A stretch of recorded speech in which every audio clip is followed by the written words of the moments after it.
नाजरीन हजरात, चैनल को सब्सक्राइब कीजिए, साथ में बेल आइकन जरूर दबा दीजिए ताकि आने वाली वीडियो की नोटिफिकेशन आपको मिलती रहे। हुजूर से मोहब्बत करने वाले सब जन्नती, लेकिन बात इतनी है कि कोई मोहब्बत तो करे, कोई इश्क तो करे, कोई प्यार तो करे। हम कहते हैं हम आशिक़ रसूल है।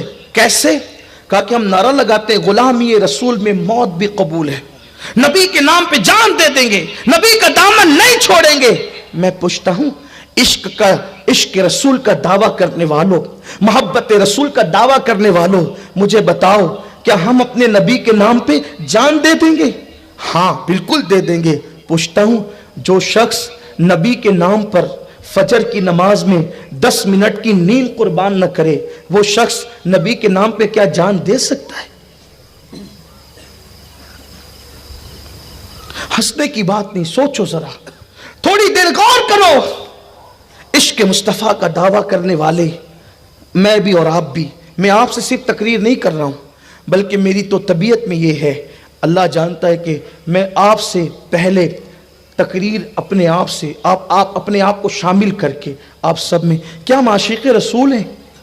सोचे तो सही, इश्क रसूल हमारे अंदर है, हमें आशिक़ रसूल कहलाने का हक है।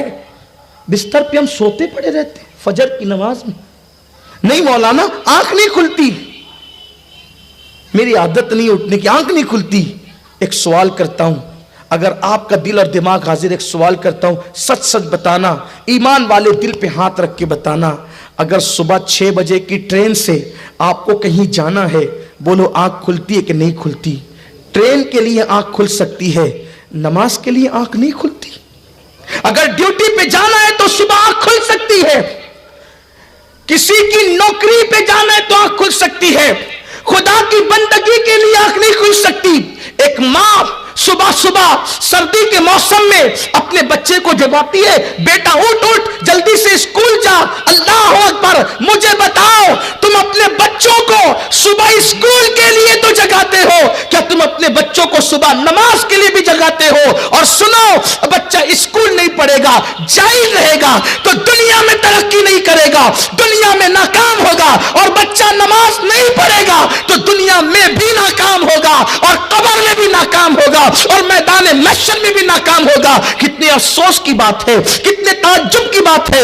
एक मां सुबह इसलिए उठ जाती है कि मेरे बच्चे को स्कूल भेजना है, मुझे नाश्ता बनाना है। मुझे बताओ, बच्चे को स्कूल भेजने के लिए मां उठ सकती है, लेकिन अल्लाह अकबर, नमाज के लिए माएं बेदार नहीं होती, अपने बच्चों को बेदार नहीं करती, बाप अपने बच्चों को बेदार नहीं करता। बल्कि जो माएं फजर पढ़ती है, पढ़ती भी जो है, शनिचर पढ़ेगी, पीर पढ़ेगी, मंगल पढ़ेगी, बुध पढ़ेगी, जुमरात पढ़ेगी, जुमा पढ़ेगी, इतवार की फजर नहीं पढ़ती। क्यों? आज छुट्टी है बच्चे के स्कूल की। इसका मतलब तुम फजर के लिए ना उठे थे, तुम तो उठे थे स्कूल के लिए, और तुमने उठ गए इसलिए फजर पढ़ ली। अगर तुमने नमाज को पहला दर्जा दिया होता तो तुम इतवार को भी फजर पढ़ते। जो कौम स्कूल से ज्यादा नमाज को अहमियत न दे, फिर उस कौम को मुल्क से निकाला न जाएगा, उस कौम को अजनबी बनाया न जाएगा, उस कौम को जलाया न जाएगा, उस कौम को मिटाया न जाएगा, उस कौम को तबाह बर्बाद न किया जाएगा।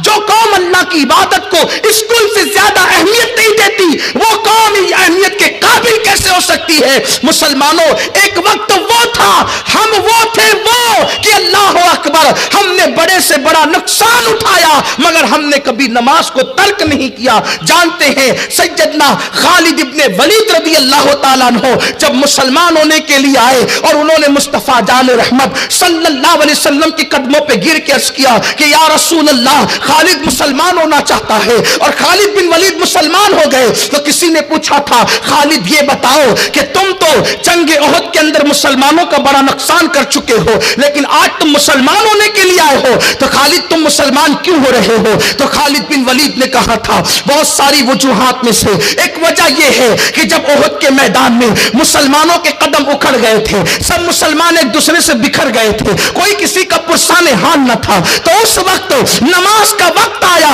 नमाज का जब वक्त आया, एक आवाज आई, मुसलमानों जो जहां है वहीं पे खड़े रहकर नमाज تو ہم نے سوچا تھا اب مسلمان ہاتھ باندھ لیں گے. جب مسلمان ہاتھ باندھیں گے تو اب ان کے ہاتھوں میں تلوار نہ ہوگی, ہم ان کو کاٹ دیں گے, ان کو تہ تہ کر دیں گے, ان کو برباد کر دیں گے. خالد کہتے ہیں جیسے ہی کوئی شخص نمازی پہ تلوار اٹھاتا, اس سے پہلے کہ وہ نمازی کو قتل کرتا, غیبی تلوار آ کر کے اس بدبخت کی گردن اڑا دیتی. ہم نے یہ منظر آنکھوں سے دیکھا اور پھر ہم نے فیصلہ کیا کہ جو قوم اتنی مصیبت میں بھی اللہ کی عبادت کو نہیں چھوڑتی وہ قوم کبھی ناکام نہیں ہو سکتی. اسی لیے ہم بھی کلمہ پڑھ کے مسلمان ہو گئے. یہ نماز تھی جس نے کافروں کو ایمان کی دولت عطا کی, اور آج مسلمان نماز سے کوسوں دور, مسجد ویران ہے. فجر کی نماز میں بہت سارے علاقوں میں حالات ہی پیدا ہو جاتے ہیں کہ اللہ اکبر, امام کو انتظار کرنا پڑتا ہے 2-4 نمازی آ جائے تو میں جماعت کروں. یہ حالت پیدا ہو گئی ہے. سوچو مسلمانوں, سوچو جب ہم بستروں میں پڑے رہ کر مسجدوں کو ویران کرتے ہوں گے اس وقت اللہ کے رسول کے دل پہ کیا گزرتی ہوگی.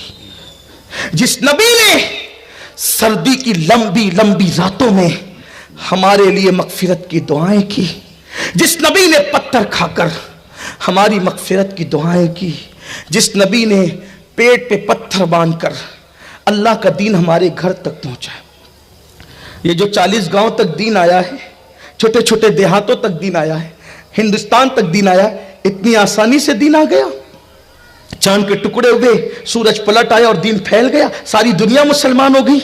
نہیں نہیں, سورج کا پلٹنا حق ہے, چاند کے ٹکڑے ہونا حق ہے, لیکن جو لوگ سورج کے پلٹنے کو دیکھ کے اور چاند کے ٹکڑے کو دیکھ کر مسلمان نہیں ہوئے, وہ قوم میرے نبی کی محنتوں سے مسلمان ہوئی. اور حضور نے محنت کتنی کی, تھوڑا حضور علیہ السلام کی محنت کا خیال تو کرو.